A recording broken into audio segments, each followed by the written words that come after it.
All right, everyone, it is Cinephile Mike, your friendly neighborhood cinephile, and happy weekend. It's Saturday. I hope everyone's weekend is going great, seeing some new stuff. Oscar nominations are out. It's all awesome. But we are still in the Razzies posts, and yes, we're here for day 6 of the Razzies dozen, day 52 of the 95 days of award season posts.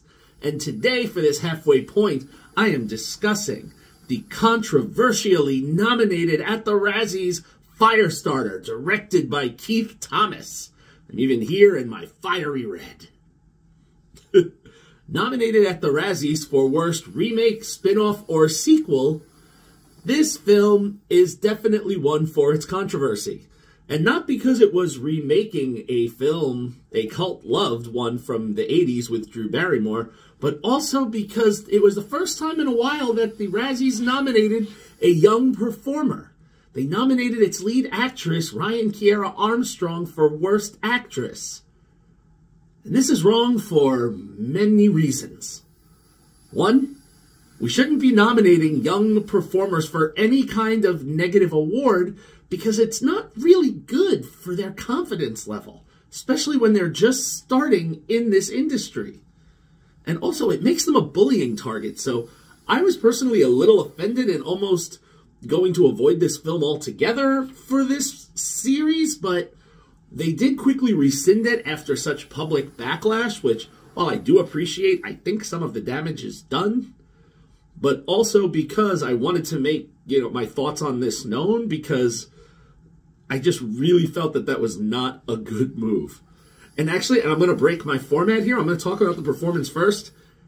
She is actually not bad in a bad film. So let's get into that.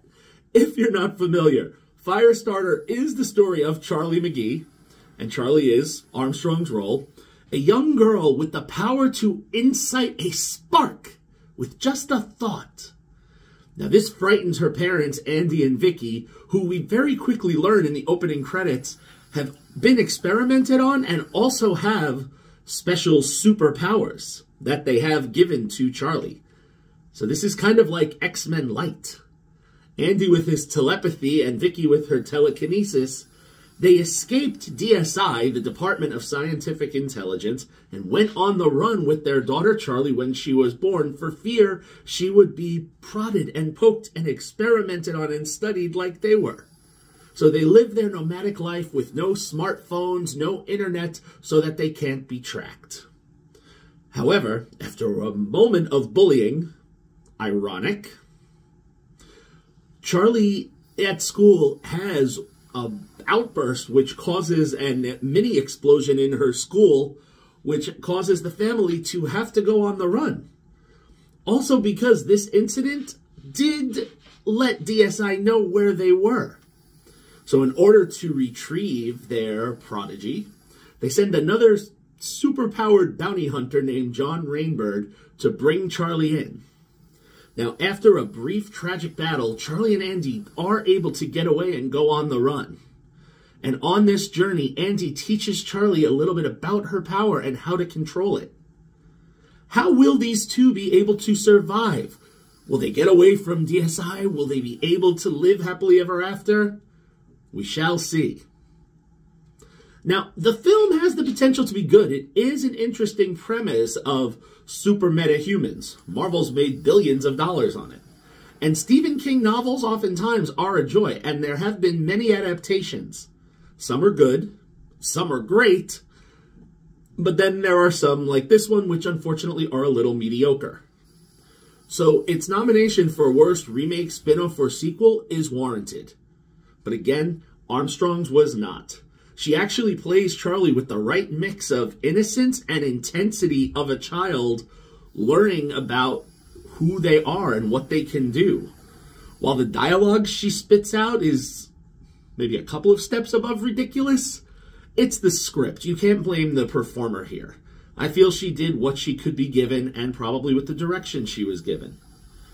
Now, the film moving along at its 93 minutes or so, it does focus a little too much on her powers and the instances of it, and unfortunately kind of have weak special effects with it. So it doesn't quite get enough of us to want to respect this film. So unfortunately, that causes a hindrance, so we can't really connect. Also, the tone of the film is very dark. It almost felt like I had a gray cloak going across my screen, so the colors were very muted, perhaps to make the fire pop when it was there, but it just didn't land. So this film for me is a 2 out of 5. It's nothing to write home about, and there were a few moments that I appreciated, but I wanted more. I mean, look, Armstrong's presence and performance were some of the better things in the film. And if you are interested in this, you can catch it streaming on Amazon Prime. I will see everyone tomorrow for day 53 of the 95 Days of Awards season posts. Until then, this is Cinephile Mike saying, take a break and watch something new.